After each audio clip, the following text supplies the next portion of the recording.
For me.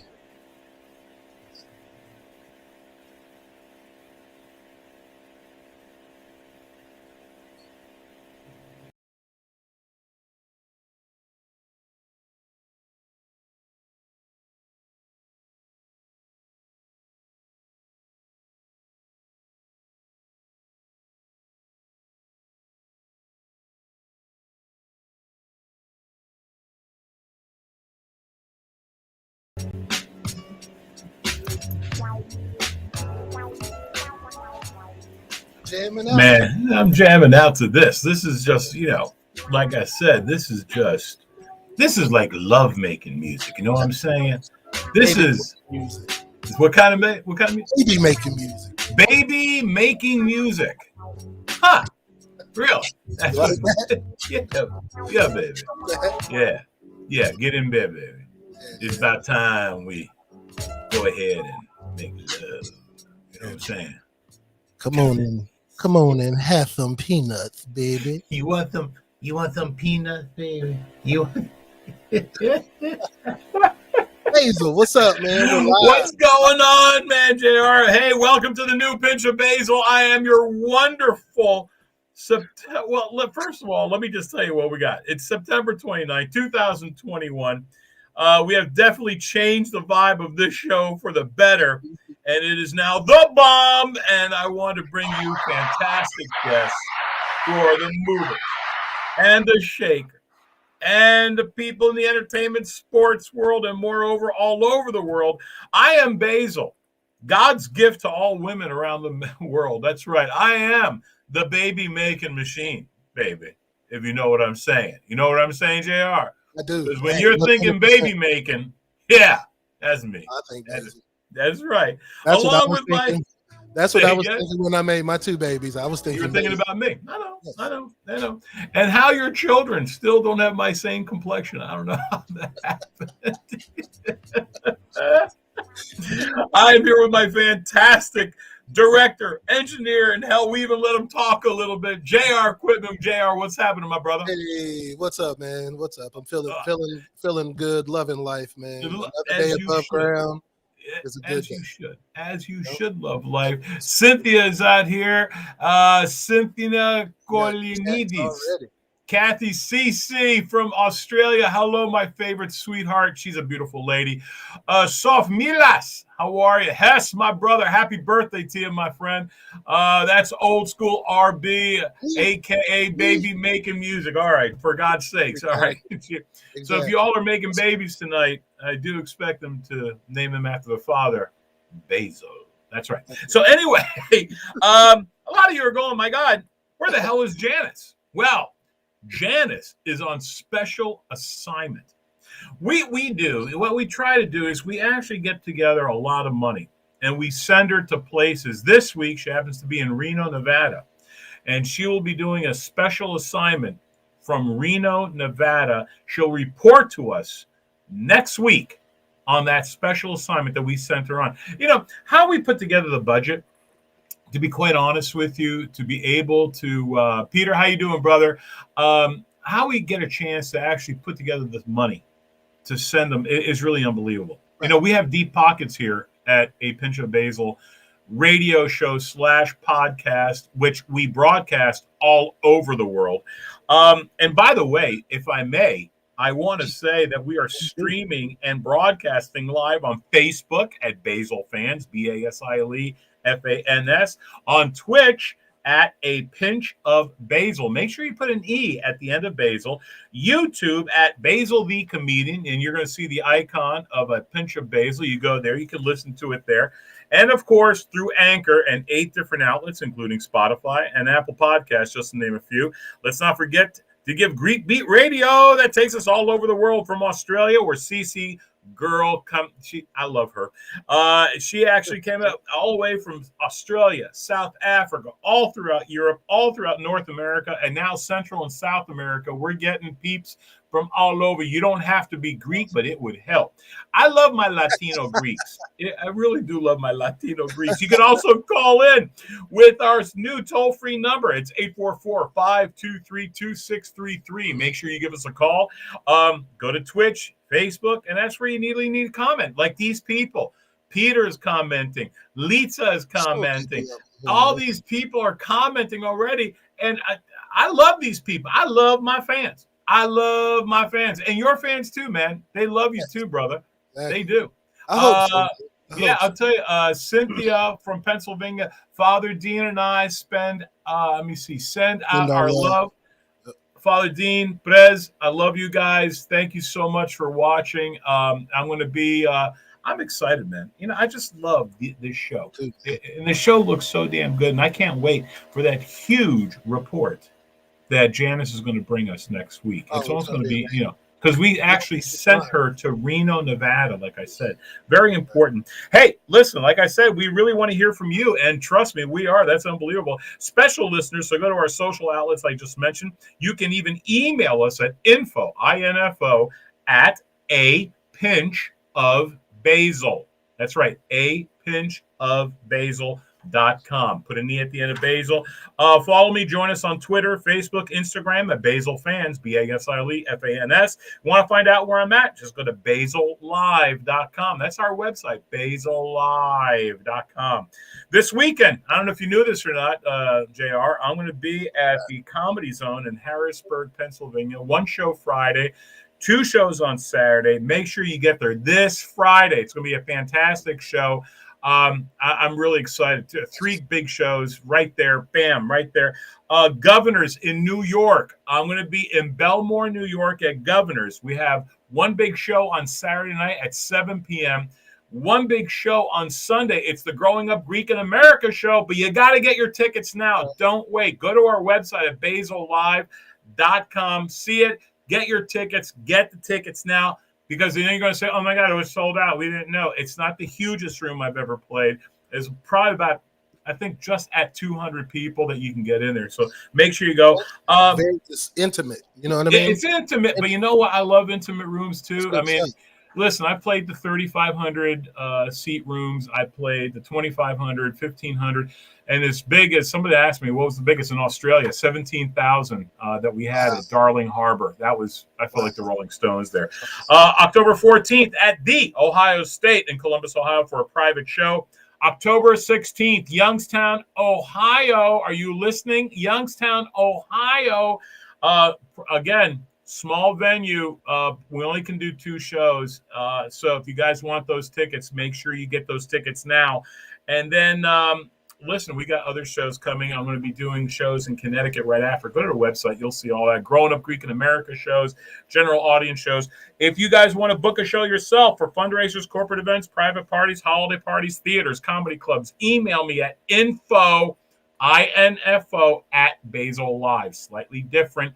basillive.com. Info at basillive.com.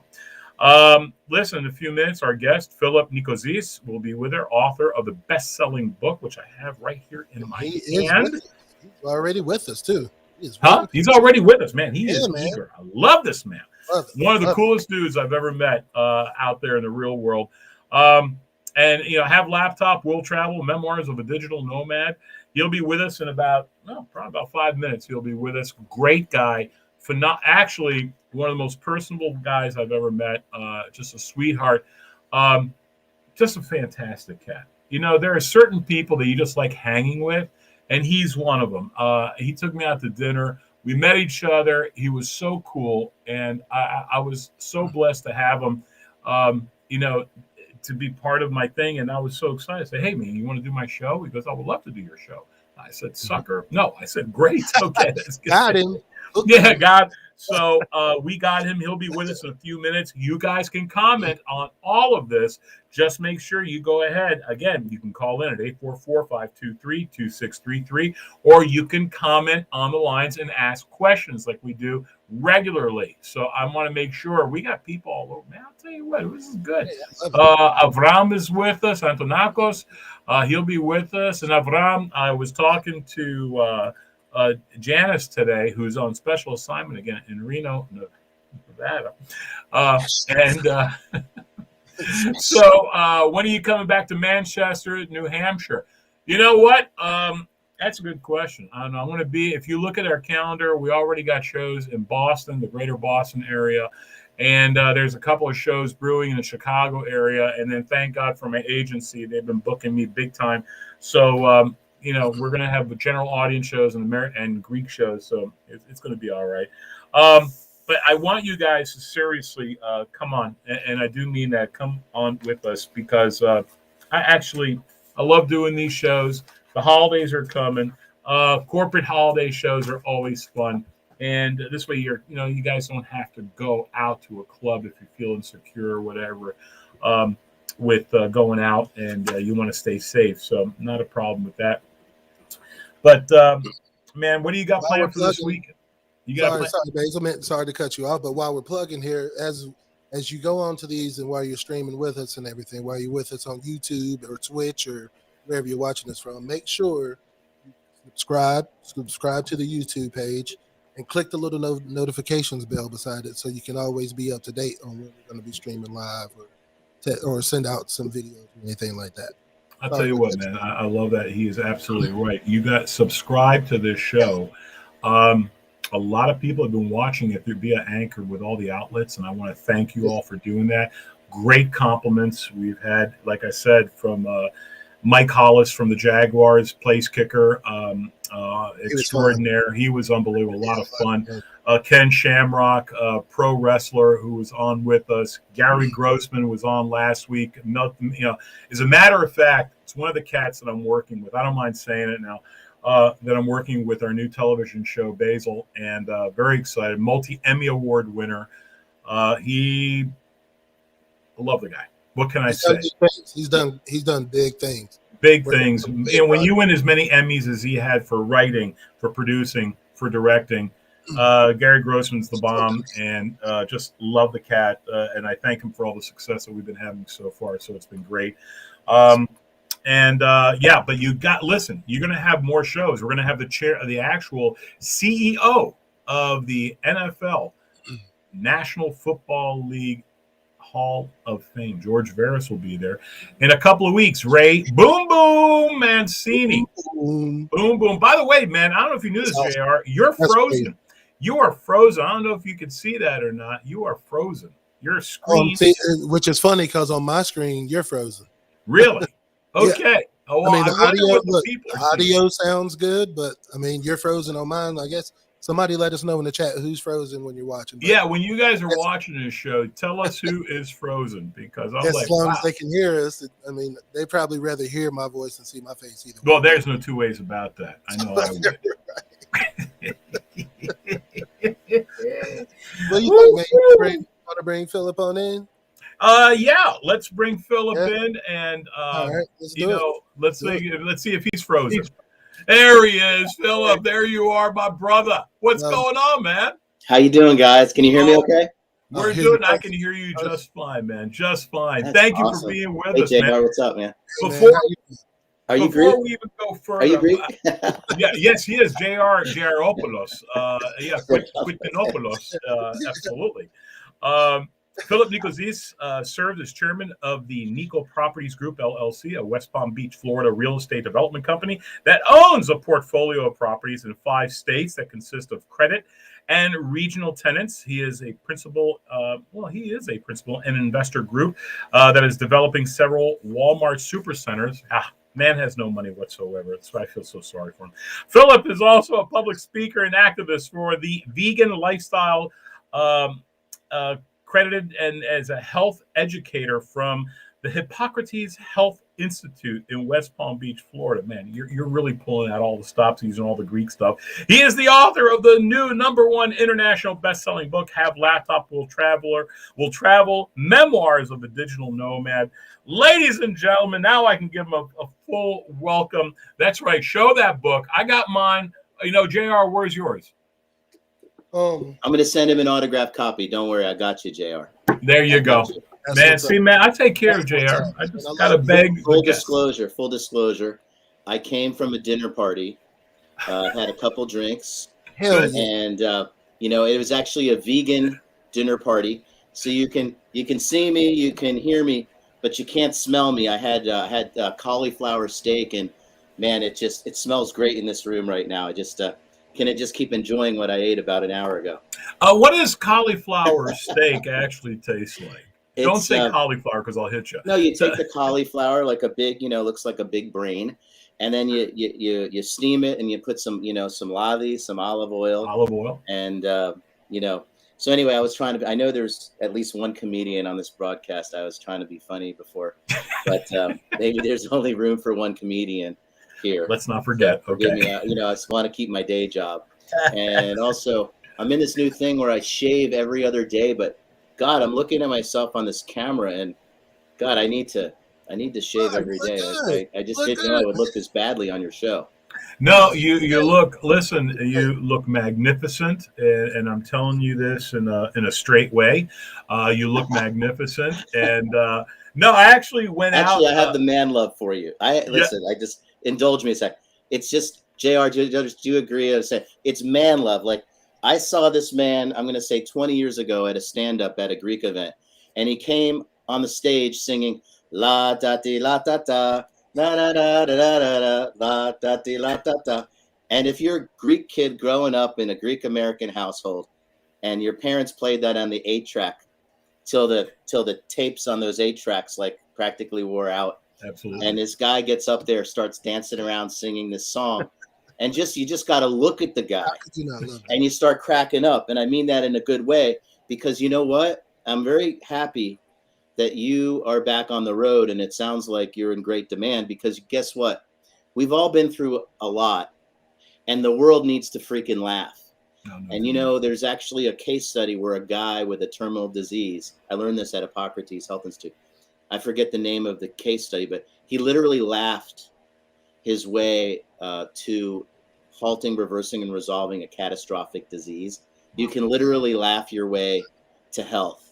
And so thank God for what you're doing, because the world needs more of what you're doing. Oh, so, thanks, brother. Well, it's what they say. The endorphins that are released through laughter are the ones that really help the soul. Well, not only the soul, but the body, physically, the body, the endorphins. More for laughing or from sex? I wasn't sure. Well, I'm going to go with the laughter, because I'm married for a long time. The sex is kind of petered out. We're going to the bathroom in the morning. I'm not sure which one. I think you're right. Oh my God, sure. Philip, let me ask you a couple of questions. First of all, how's your lovely wife doing? Tiki is great.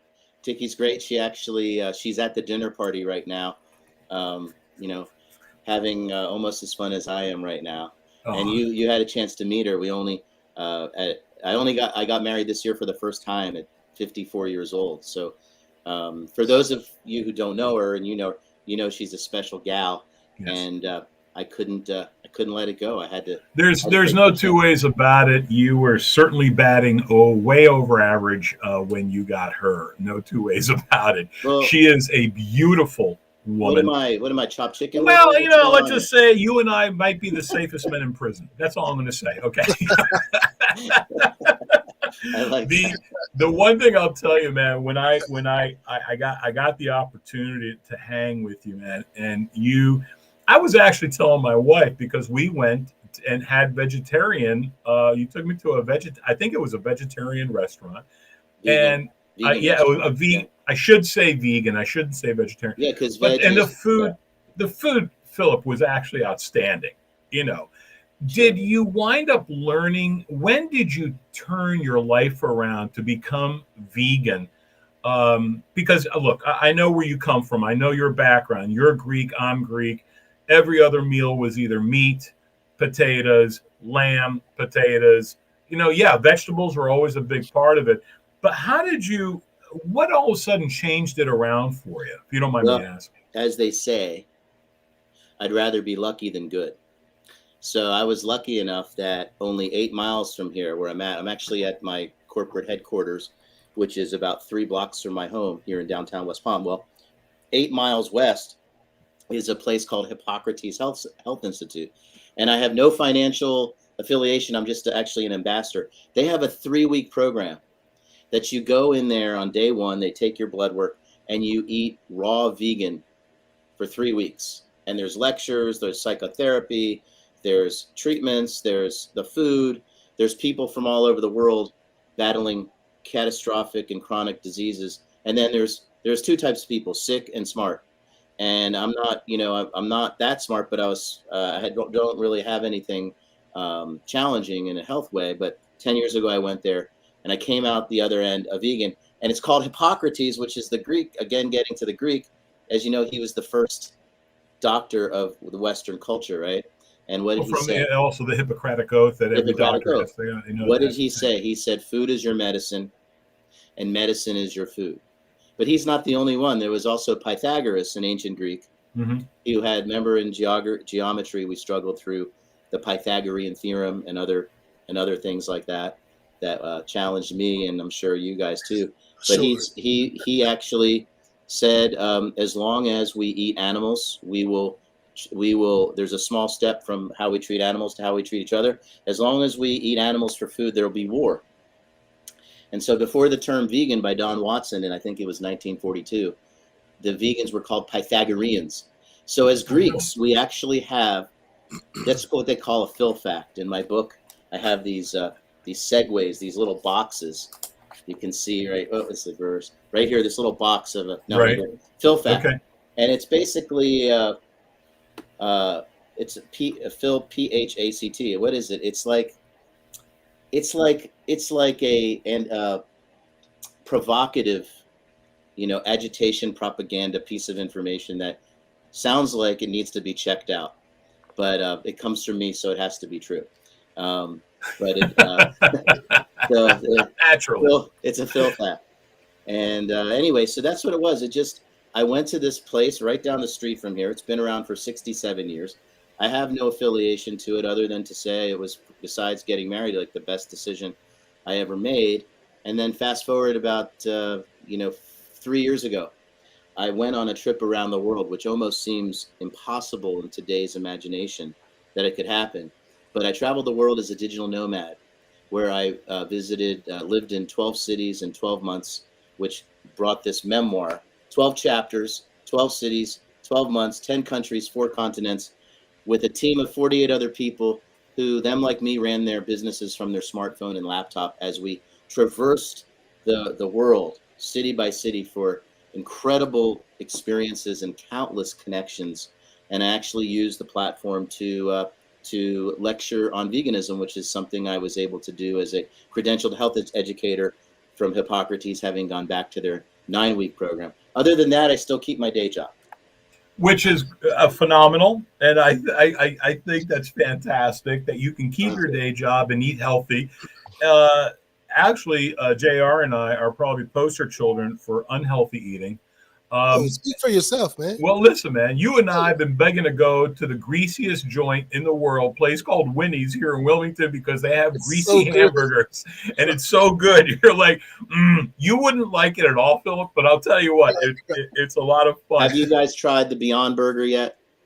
The Beyond Burger it's you can get it at all the grocery stores now, and the restaurants have it. Beyond Meat, Beyond Meat, it's called. They've got the big sausages and it comes from pea protein, and it's processed. It's not the healthiest in the world, but I'm telling you, I think it rivals the original, and you should give it a try. Really? Yeah. Listen, I got no problem. I've had a vegan burger before from PT's, actually, Basil. Actually, I had a bite of it, and you couldn't tell the difference. It's so good. Yeah. Not vegan, but vegetarian burger, or bean burger. There you go. Did you, when you went with your crowd and you went to the various, can you just tell our audience what the 4 continents were, what the 12 countries were? Yeah. Because I want people to get this book. I find it extremely interesting. I have your signed copy that we had at, I think it was in the middle of a parking lot that you said, I want to give you something. And that's when I sat there and I turned around. I said, that one night stand that we had. Yeah, the one night stand that we had. It was very special. I'll never forget. I'm jealous. I'm getting jealous. Oh, yeah. We could have made it a threesome. No two ways about it. I'm getting jealous. By the way, how's your mom and dad and your sister? And Thank God everybody's good. My parents are down for the season here in Florida. It's like, the snowbirds come down around this time. And they're here, and I talk to them every day. I see them probably twice a week, and you know what a blessing that is when you have your parents in town and close by. And the older we get, the more precious it is, right? That time is absolutely no two ways about it. And really, how blessed you are to have your parents still, and your father and mom. They look in fantastic shape. Are they vegan as well? Yeah, actually, they are vegan. They just celebrated their 4-year anniversary being vegan. They also went to the Institute just to, I guess, to try it out. They saw me stick with it for many years. And then they went to Hippocrates Health Institute right up the street for 3 weeks. And they never looked back. And, not to delve on a negative or a challenging or controversial subject, but, all of us last year had COVID, I should say, COVID, real symptoms. And my parents both had it. My dad's 81 years old. Mm-hmm. And the doctors told him they don't really, when you go to a doctor and your health is great and it's vegan, they don't really recognize that. They just say, keep doing what you're doing, right? That's what they say, because they're really not trained in nutrition. Although the original, medical advice by the first doctor of the Western Hemisphere, the cradle of Western civilization, said, as we said, food is your medicine, medicine is your food. But but actually my dad's doctor is a Greek American about my age, and he actually credits my dad's, getting through COVID at 81 years old with his health, which is excellent because he has a plant-based diet. But that was a tangent. Where the hell were we? What were we talking about? No, it's fine. Oh, my parents, yeah. Yeah, I'm the one who stopped you to ask about your parents, because I think your parents so awesome. We our Easters don't include lamb anymore. And the thing about it, I mean, I wrote this book, by the way, which just passed 10,000 copies. Barnes and Noble is picking it up. Now we're talking to the Wall Street Journal. And then I have a buddy in Hollywood who swears he can develop this into a screenplay, because it would be a hell of a movie. I said, listen, you could do the movie, but I want Brad Cooper to play me. That's my only stipulation. Yeah, so I don't want to, preach on the vegan too much, but if you stay with it long enough, which I have, you realize it's really not just about you. It's not. People say, well, how do you feel? What's your nutritional, what was the difference in your health? But there's actually levels of health. And this is what I loved. If you go to my YouTube channel, The Traveling Vegan, you'll see many of my lectures with PowerPoint and everything. There's different levels of health. It's not just physical. What about our mental health? What about our spiritual health? So when it comes to Easter and eating lamb, I say to all the Greeks, I haven't seen the comment. I want to see if these comments are coming in good or bad. But how can we celebrate the resurrection with the most unspeakable pain and crime of a slaughter against a sentient being? Mm-hmm. And how can we say we're really on a spiritual path? I would say it'd be hard for me to understand that we're on a spiritual path. There we go. Hold on for a second. I want people to see this. We have now gone. This is your actual YouTube channel that you have. The Traveling Vegan. Yeah. Yeah. I think this is fantastic. And I really do. As much as I may tease you about it, I really. I know I planted the seed in you. Well, no, listen, man. I'm all about. Listen, there's a thing that we Greeks have, and it's called turulu. And I always call it turulu. And what it is, it's nothing more than a vegetable stew. It's ratatouille. It's Greek ratatouille. Yeah. Basically, it's what it is. Yeah. And I can eat that. My yaya made that good. Every day for every meal. There's also, there's a thing called soufiko. And every time, I'm dressed like a pumpkin today, for God's sakes. But every time Halloween would come around, and it'd be like a couple of days after Halloween, my grandmother would make me go to the church and get all the pumpkins that they collected. And she goes, go bring me all the pumpkins you can get. They want to get rid of them. I said, okay. And my yaya would make this squash stew, and it's called soufiko. And I would have soufiko in the morning. I would have soufiko in the afternoon. I would have soufiko at night. And most delicious meal you can ever ask for. Just as long as the taste is there, it's wonderful. Well, And when you eat that way, you realize you've been constipated your whole life and you didn't even know it. yeah, right. Yeah, I see. Luli Ann says mental health is so important. When we're eating animal products, what are we doing? We're really tricking ourselves because we're letting someone else do our dirty work. There's nothing more unhealthy than denying the obvious thing that we're doing, but then also the spiritual, but also societal. Do you know that the institution of war is a direct result of animal agriculture? Because back in the day, in order to get more wealth, what did the kings do? The elite had all of the power, all the wealth was in the animals. That they had. And so in order to get more wealth, what do? They went to war to take the animals from the rival king. And then whoever was not killed in a battle, they became what? They became slaves. So now we have our societal problem with animal agriculture. And then, of course, we have our environmental aspect. And I'm not an environmentalist or a tree hugger, but the thing is, what we can see is animal agriculture is a war on nature. Animal agriculture destroys every aspect of human health, and that's really where I'm coming from as a vegan. Not just veganism is great if you want to be sexier and look better and feel better and be a narcissist. Which, by the way, I live on Narcissus Avenue. True story. Yeah, you're West Palm Beach, bro. I really do. You're West Palm Beach, Florida. Of course, it's Narcissist City. That's for great. God's sakes. So anyway, thank God, we've all been. Listen, I want to change subjects for a minute. We're all Americans, and my idea of America is that everybody has a piece of the action. Okay, I don't want to talk about all of my accomplishments, everything I've done, whatever. Maybe I've done a few things, but we have been through so much as a country. And unfortunately, I feel like some of us have been decoupled from that experience, that yearning of upward mobility.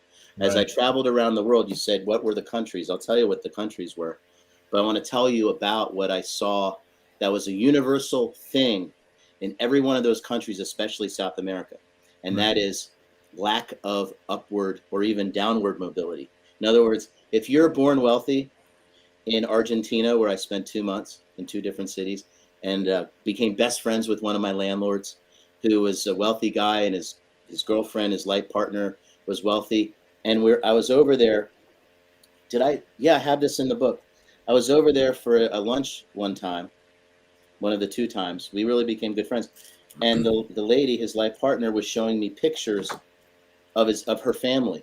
I'm like, oh, where was that? There was a whole group of people. She's like, oh, that's at our annual meeting. Your annual meeting? What do you mean? Oh, well, my brother and his son run the factory, and we meet once a year. Basically, she told me without saying it, but she basically told me they meet once a year for everybody can get their allowance. In other words, if you're born into a certain station in every country that I lived in, the 10 countries, that's it. You're set. And if you're born poor, you're going to stay poor. Better believe it. You're going to stay poor. And they don't even have the dream or the imagination for much different than that. And also, ethnic rivalries and racism, and the way the Asians are all racist against each other to me, they look the same. I have an Asian wife, so I have a little exemption to say that. They look similar, but they're actually like goofing on each other for how they look and the way they act. And, we in the United States, and I point this out, I think I tried to make it clear. There's a lot of people in this country think that we're a racist country. But I'm telling you, in everyday living, we get along really, really nicely compared to other places. Croatia, the first country we went to, we're at a soccer game between the North and the South Croatians, and they hate each other because they say that the Northern Croatians are like German robots, and they say that the Southern Croatians, they call themselves the Dalmatians, it's where the dogs come from, are lazy. And so they have this thing where the North and the South don't like each other. And then the Southern Croatians, their symbol is the Confederate flag, which you see all over town. So they're like incredibly racially insensitive to where it comes from, what it means to Americans. And actually, chapter 1, Croatia, I got schooled by my yoga teacher about this. We became good friends. She was actually a vegan by chance. She was driving me to a restaurant. There was one vegan restaurant in town. She stopped for gas. Listen to this. It's in the book, chapter 1. She stopped for gas. She was at the pump for about 18 seconds. She put about $1.30 in the tank. She got back in. I'm like, what are you doing? You hardly put any gas in the car. It's all the money she had. And out of nowhere, I swear, this is not provoked. Out of nowhere, she goes, you Americans. This was like a pent-up frustration she had with her life, because they just came out of communism 20 years before that. Right. You Americans, she said, you're so hung up on, who's rich, who's poor, who's black, who's white. She says, don't you realize, like, the rest of us are struggling?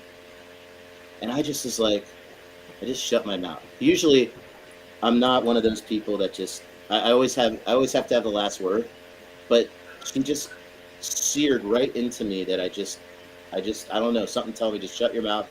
And I just never forgot that. It made it in the book. And there's a lot of examples like that around the world. But did you still want to know which countries I lived in? Does it really matter now? No, I'm only kidding. Yeah, of course. Yeah. Well, just a quick list, because I think people need to know the continents that you were in. Of course, Europe was one. So. Yeah. So I spent 3 months in Europe. First stop was Croatia, which a formerly communist country. And that was interesting, because then the next country was Czech Republic, and also formerly communist country. Mm-hmm. You see the lady from Germany? Oh, yeah, from Germany. The Germans literally despise each other, and it's really so funny. It's like, wow. It's really funny. And from again, village to village. Which I just think, I don't know.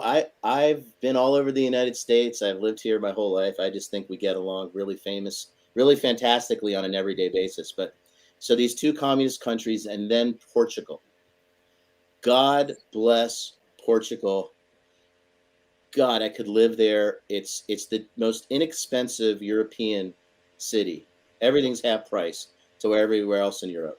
Everyone speaks English, but it's unspeakably beautiful in terms of its natural beauty. Prague City is probably the most beautiful city I've ever been in, because, as I describe in the book, it's one of the only cities that was not bombed in World War II, major cities that was not bombed in World War II. And everything is this like castle, like it's this like otherworld, Gothic, medieval otherworldliness, like a storybook or something.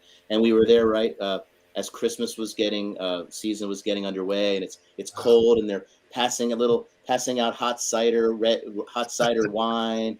And there's, in the middle, somebody rolls up a stand-up piano, is playing Christmas carols right in the middle of the square. And, that's crazy. Yeah, I could talk more about the women, but I won't go into that. No, let's not go into the women, because listen, I love all my female listeners. I like to keep them for a little bit longer. The funny thing is, and JR and have had conversations and stuff, and I've never considered myself racist. I've always been open. I don't care who comes to my door. Come on in. What's going on? I never judged anyone by the color of their skin. Now, was I afraid in certain neighborhoods when I lived in Cleveland and New York City and played? Yeah, there were a couple places I got a little bit, nervous.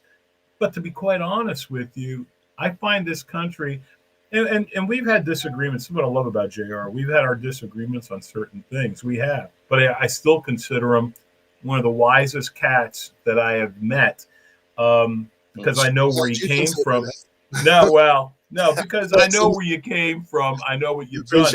But when you go to Greece, and you have the Albanians who come there. In Greek, they refer to them as the Albani. Yeah. The Albanians, and if it wasn't for the Albanians, because I used to say, I would do my show and I would say Albani, and people go, what's an Albano? I said, well, it's Greek for Mexican.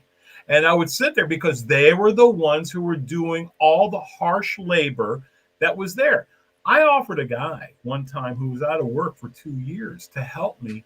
And it's the tropo, the way you say something to someone. I said, hey, listen, will you work with me? Not work for me, but work with me. To agree. I need some help to go ahead and do some stuff. And this is when I was in Greece. To agree. And the guy looked at me. He's been out of work for 2 What, years. I'm going to work for you? Yeah, yeah. And the guy looked That's at the me and goes, attitude. and in English, he told me, I am a computer programmer. Right. Thessie. And He's I'm waiting like, for the Thessie. yeah. And I'm like, I am so sorry if I've offended you in any way. You know? So a day later, this guy, and his name was Nico, and he comes up to me and he goes, I heard that you needed some help. And I worked construction, so I know how to do a lot of physical labor, lay brick.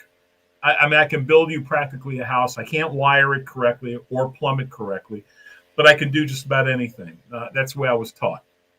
So this guy comes up and turns out to be one of the greatest guys you've ever known, talks Greek fluently. He's got a lovely wife. And then the people in the village were upset because I didn't hire the guy who turned me down because he was a computer programmer and didn't want to help me. And I said it as nicely as I just did. I'm not an ass, and I'm not going to put someone down for whatever. I said, okay, that's cool. And I was paying this guy at that time like 100 euro a day, which was close to the equivalent of back then about 100, maybe 110 bucks a day. Sure. To work with me, to help me. Man, he was making laspi, cement. He was doing this. He was helping me lay brick. He was, I was like looking at him and said, hey, man, good for you. You're helping me out more than you know. Fed him. We stopped for lunch. We talked. His wife came over. His child came over. Just wonderful, wonderful people. And I couldn't believe that sometimes the Greeks they're like that too. And you know that as well. And racism does exist, but I'm glad that when you went to these cities like Portugal and you went to Prague and you went to all these places, what were some of the horror stories? And I'm sure you must have experienced a horror story while you were visiting certain countries that you just sat there and scratched your head and went, oh, wow. That's interesting. So after 3 months in Asia, Japan, Kyoto, by the way, bullet train, the best experience ever. It's flying by like a blur. And you could have a glass of water, it wouldn't even be shaking. But I digress. Then 5 weeks in Thailand, and then Kuala Lumpur, Malaysia, first time ever Muslim majority country that I lived in. And I talk about that and having a kind of a chip on my shoulder a little bit because I'm a student of Islam since 9/11, and I have my issues with Islam because the problem with radical Islam is there's too much Islam in radical Islam. So I'm waiting. I said that to provoke to see if there's any comments that would come up. But anyway, the real thing was in Argentina. I was amazed how runaway inflation had really screwed up the country as a result of basically 50 years of socialism. And the moment I had, and there are probably some other moments, there's probably some other stories that are probably better than this that I will think of later after this broadcast. But I'm coming back from lunch, back to the workspace. Every city we lived in this city was Cordoba, second largest city next to Buenos Aires, Cordoba, a real college town, beautiful place. Coming back from lunch, back to the workspace. Like, do you ever hear of WeWork? It's like where people like the digital nomad and the gig economy. You don't have a real corporate office. You don't work for a company. You work for yourself. So you go to this place. It's like a library for nerds who have a job and want to work out of their laptop. So I go back to the workspace. I'm walking in the street, and I herd of buffalo, about 1,000 people, all dressed in the same uniform. Turns out they were electrical workers in the union. Were rushing past me, almost running me over, stopped in the middle of the street, and there's a picture in the book about it. I talk about lit a big bonfire in the middle of the intersection on their way to the electric company utility headquarters, which was a block away. And I followed them. And it was like, and they're screaming and chanting, and there's a fire, big bonfire, and they're protesting their wages because in the 2 months we were there, they had 23% inflation. So imagine Wow. in 2 months, so your paycheck's worth about a quarter less. And that was like one of those things where, you know, you can read about it, you can see it on the news, but, you know, to feel the breath of the chant, you know, the sound wave come through you, and all those people yelling a chant, whatever it was in Spanish at that time, to feel the heat of the bonfire in the middle of the intersection. You could say that was pretty messed up. That was like really real, and I felt for those people. At the same time, I just wish that people would, maybe if they took an economics lesson, to learn that things aren't free. That when we overtax an economy, it actually costs more than, it's more than just taxing the rich. It actually, it raises prices because it causes inflation. This we know, no two ways. which hurts the working class people, and then also causes unemployment, which means those people don't even have a job. And so there's hidden costs that are actually not so hidden. And you know, you could probably tell I have a certain political philosophy and perspective on it, and it's just, at least I make the case in the book. I make the case in the book. I'm not Show the book. I'm not some ideologue. Actually, you know, I talk about economics, and also in Argentina, the ATMs. People would spend the entire afternoon in a line 4 blocks long to go to an ATM, because many of them are on government assistance. They have to use a government bank, but there's a maximum. There's like $70 maximum that you can take out, right? Take out, and then they would take that to go to the grocery store across the street, and that could also take hours because their systems were terrible. It's just everyday life in these places that are not the United States was just a lot harder. And so, you know, living in a city every 1 month at a time instead of a week or two, you really become a resident as opposed to a tourist. And so these things I'm describing, you get a feel for, you know, we were really in it. You know, we were really in the city. And the funny thing, I talk about this at the end of every chapter, there's a version of what I say is, just when I had the Wi-Fi codes, you know, at the office, at the work share space, you know, all the Wi-Fi codes, just when I learned my way to walk without needing Google Maps, just when I found my favorite restaurants, and I had my supermarket and all my vegan places, and I made friends, just when all that, like day 25, it started to really feel like home. Day 30, whatever Saturday, that 1 month, whatever that fell on the Saturday, could be 28 days, could be 33 days. Just when I learned all that, have laptop will travel, it was time to move on to the new place, which could either be, you know, from Prague to Lisbon, or could be, or from Argentina to Peru to Colombia, Medellin, and Bogota, and then Ciudad de Mexico, Mexico City. And so I wrote this book to sum it up. It really is, people have found it inspirational. And I wrote this book really not to make it seem like, here's this cool guy doing all this cool stuff, look at me. I actually wrote it to, hopefully, to inspire others, that whatever it is that they want to do, whatever it is that's their thing, that they could live a Cape life, C-A-P-E life. And in your case, I want to call it a Cape Sunio life, which is, Cape Sunio is where the Temple of Poseidon is, right there at the Attican Peninsula. And Cape, C-A-P-E, stands for celebratory, adventurous, purposeful, and extraordinary. And that's my wish for everybody that reads the book, or if they don't read the book, I just want everybody to have a Cape life, a Cape Sunio life. Philip, before we go any further, folks who are listening right now and watching, you're talking or hearing right now, listening to Philip Nicozisis. By the way, your sister, I think Maria. My cousin Marina. Is it your cousin? Yeah. Hey, Maria, how are you, sweetheart? I hope you're well. She says hello, Philip. It's always cool to see that. It's beautiful. How come I can't type? By the way, how come I can't type? Oh, because we've seen your typing in the book, and we're just not impressed with it. So anyway, no, I'm kidding. Thank God for spell check. Yeah, absolutely. How can people, because I want to make sure we give this, how can people get this book right now?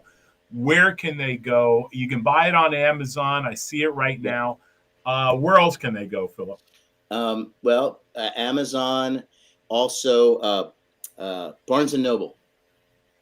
Barnes and Noble, and I believe we just passed bestseller status with Barnes and Noble, so they can go to the Barnes. Also Kindle, and also Audible, because believe it or not, that's the first edition. Now we have the second edition.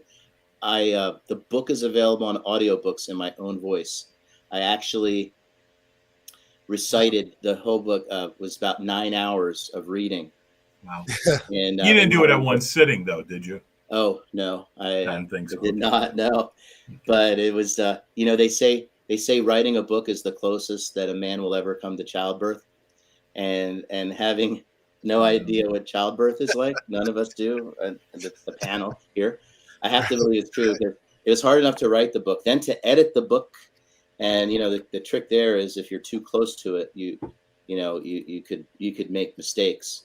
So right. I told my editors, I wrote every word here, but people do help you write the book. I told them, look, we're gonna get through this. Just don't make me look stupid, and I don't want anything in here my mom is not gonna like.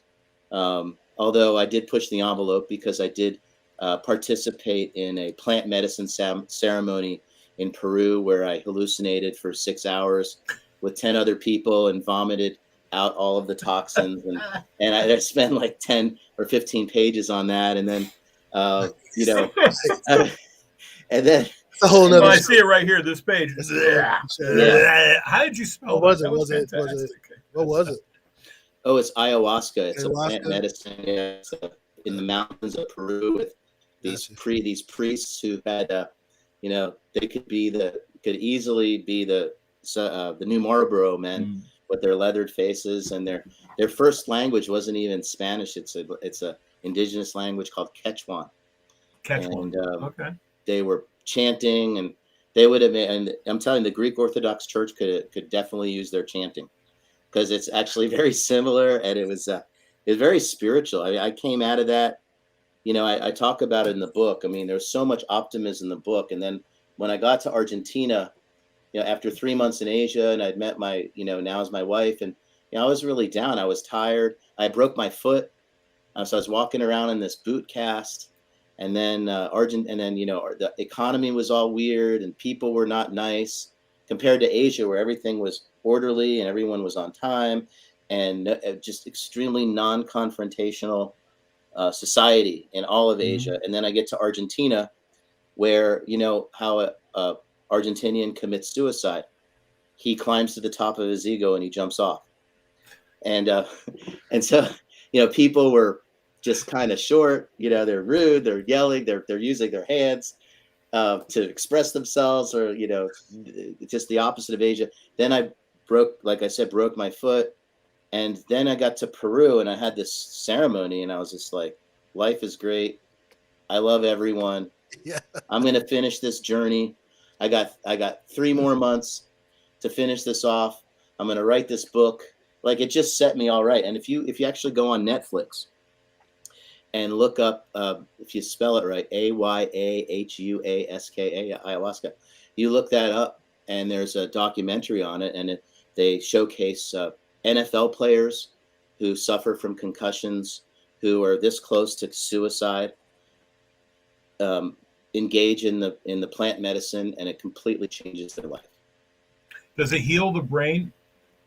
Because we all know that if you've been concussed, and especially with some of the ball players who, I think Junior Seau was the most recent, and I've been concussed 4 times. Wow. And I talked to JR about this.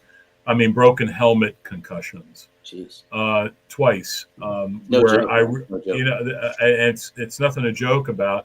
And back in the day when we were playing, there was no concussion protocol as there is today. Concussion protocol was, how many fingers do I have up? And if you were within 1, all right, sit out a series and then go back in.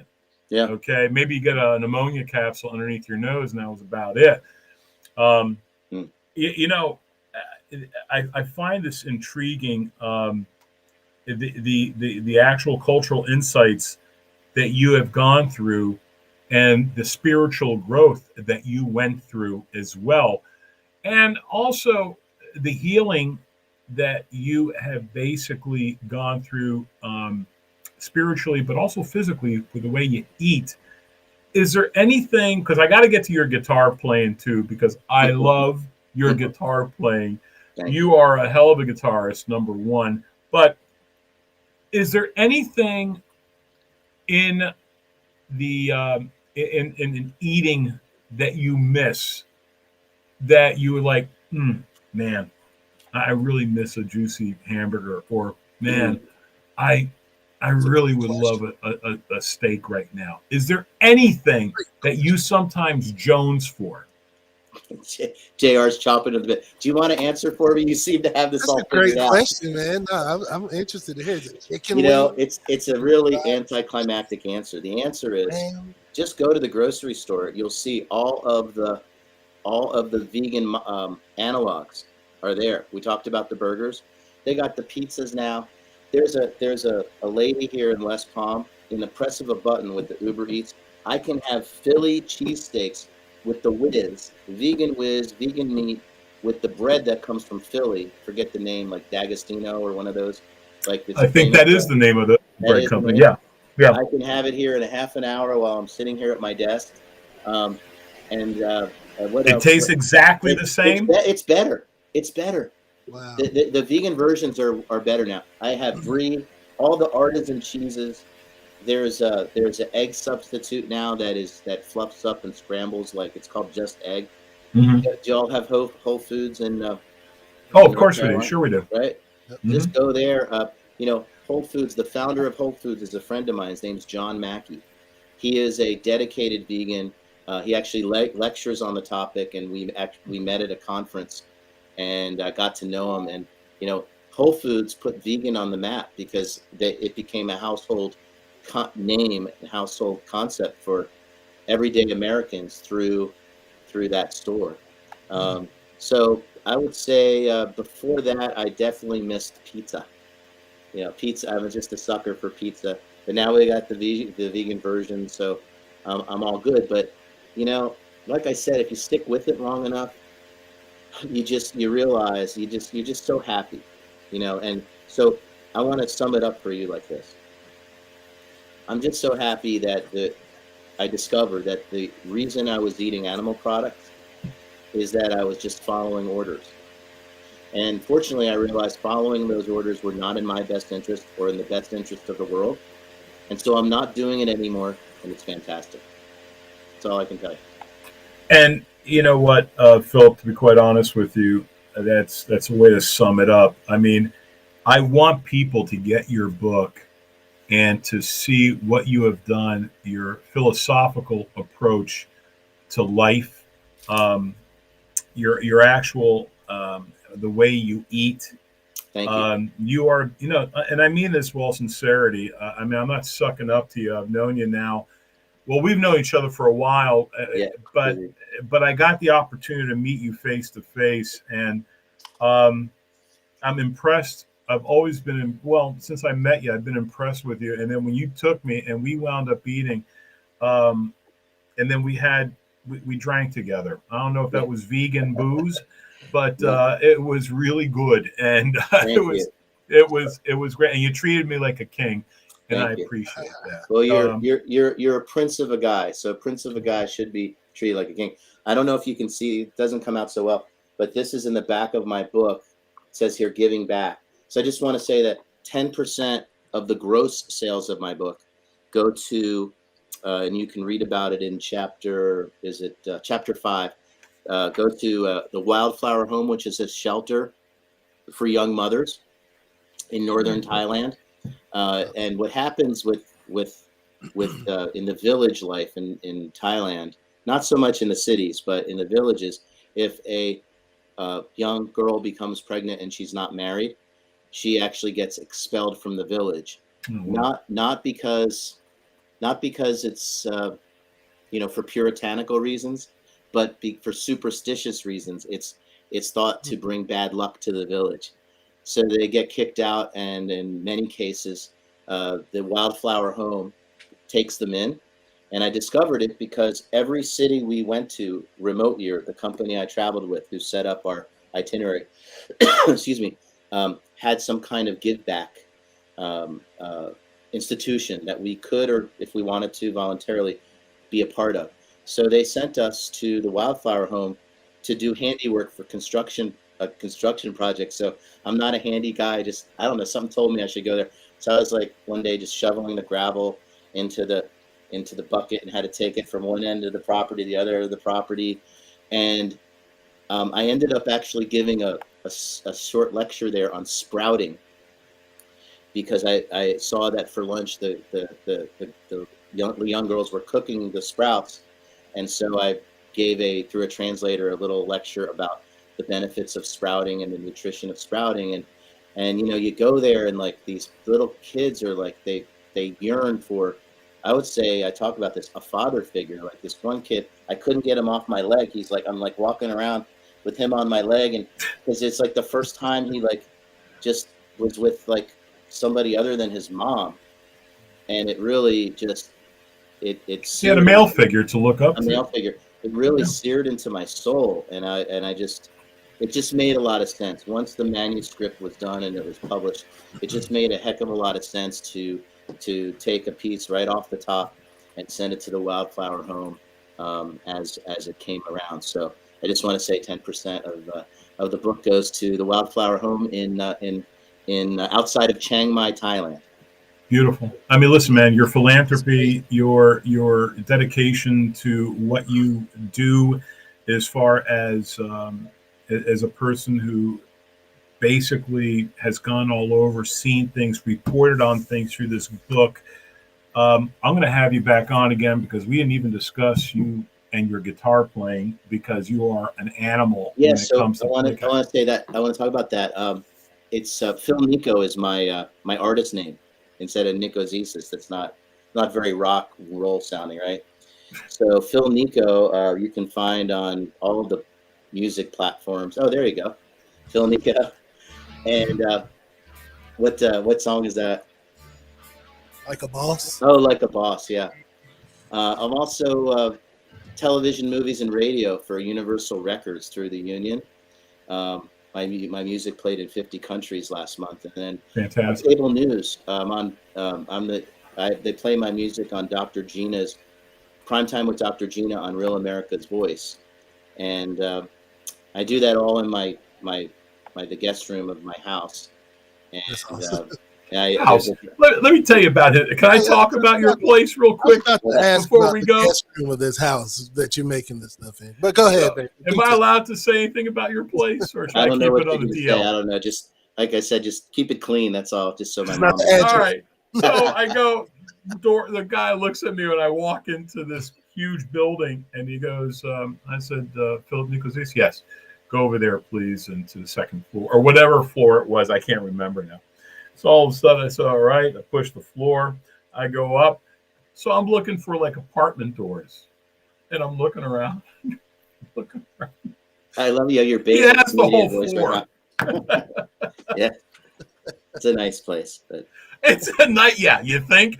Really? Yeah. I mean, you're slumming it. There's no two ways about it, bro. But listen, because we got to cut this show. Can you come back and do another show with anytime? Us? We can wax on various topics. It's I would love that. Know about facts, so we can do it. We can talk about anything. I love your philanthropy. Thank you. I know how you are, and I really dig it. And tell Tiki I said, hey, tell your mom and dad I said, hey, your sister, your cousins, all of them. Tell them I said hello. Yeah, of course. That's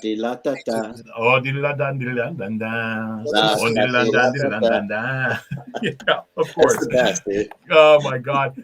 But I want to thank you so much for being part of the Pinch of Basil show, man. I really do. You're a phenomenal guest, and I can't wait to have you back on again. Ladies and gentlemen, Philip Nicozisis, who has been with us with his new book. Well, I wouldn't say it's in a second edition and bestseller list. Have Laptop Will Travel, Memoirs of a Nomad. Let me see, of a digital nomad. Right here. Get the book. I'm really proud of you, man. I really am, and it's I'm proud to have you as a friend. And I look forward to seeing you again, my friend. Thanks so much for joining us, Philip. Great to be with you guys. Thanks. Take care. God bless, brother. Mwah. Wow. That was phenomenal. JR, you know what I'm saying, man? One of the coolest guys in the world and just a sweetheart. Generous, and he'll tell you the truth. He'll tell you right off the get-go what he thinks of something, and there's no holding back, but extremely generous. And what I love is his philanthropy. I truly do. And, you must get this book. I have a signed copy, and what I need, I'm going to probably have to give him a call and find out. Maybe I can just give a direct donation to his charity, because I got the book for free, and maybe I just wind up doing some type of a direct donation to that wonderful area where these poor women go to with their children. But these are the kind of cats that I love having on my show, and how blessed we are to have someone like Philip who is on this show, and it's really, really cool. Next week, we got some special guests, and don't forget, Janice Hermson will be with her special report that we flew her directly to Reno, Nevada, to go ahead and report on this thing that we're so excited about. So I want to thank you all for joining us on behalf of myself, JR Whitman, Janice Reno, who is out again on special assignment, and of course yours truly. As you can see, the messy background that I have here in my office and my studio. We will have a new backdrop next week. Yeah, can you imagine?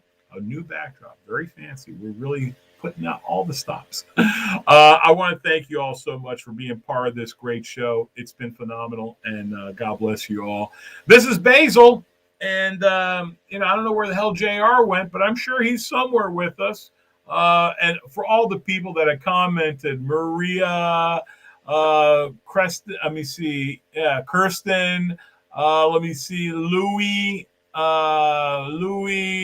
Rami. I said, thank you. So Avraham, Litsa, Peter, Sophia or Sof Milas, Kathy Cece, I love you, baby. Hesleek, my buddy, happy birthday to you. Cynthia, all of you who I can't even see on here for whatever reason, thank you all so much for commenting and being part of the show. There you are, you knucklehead. You left me, man. What happened? Yeah, I have no idea. You left me, man. You left me. That's all I know. You left me. I don't even know if we're still streaming live or not. But hey, if we are, welcome back, baby. Man, nice to have you back, man. What a great guest, huh? Baby, right? Man, that was awesome, man. That was a lot of fun. He was a lot of fun. Very inspirational. And I didn't even have to ask him a question, man. It just led to this thing. Yeah, we didn't. Yeah, not at all. He just kept rolling. Hey, Brickle. My daughter has been. Can I please? She has been dying to come get on camera. Hey, baby doll, what's up, girl? She can't hear me. Hold on, here you go. I said, hey, babe. Well, put on the earplugs. All right. Can you hear me now? Yeah. How you doing, sweetheart? You're beautiful, baby. Thank you. She's too good thing. This is my daughter. Yeah, she is too cute. Oh, thank you. No boyfriends, right? No boyfriends? No. No. Only after you're married you can have a boyfriend. Right. Boys stink. Boys stink, don't they? Except me. Yeah, except daddy. You can have daddy as a boyfriend. Bubba stink. Good point. Right, she's beautiful. Take care, baby. Hey, did your son win today? They did. Yo, it was a great game. So there was back and forth for a while, tied up. It was right. They were tied up going into in the fourth quarter with like 2 or 3 minutes left. The other team went up. Then our team, we went down, scored, won the game at the end of the game. It was nice. How did he do at defensive end, linebacker? What was his? How did he do? Yeah, great. So he ended up playing defensive end, not linebacker. Okay. He did good. He's still young, still new to football, still ain't got his butt underneath him yet. You know what I mean? On the field, he's not gritty and aggressive enough yet. Bless you, baby. Kids at that age, JR, you got to tell them, because I know how I was. I went on the 8th grade team. When I was like in 7th grade, no one turned me in because I was one of the bigger kids.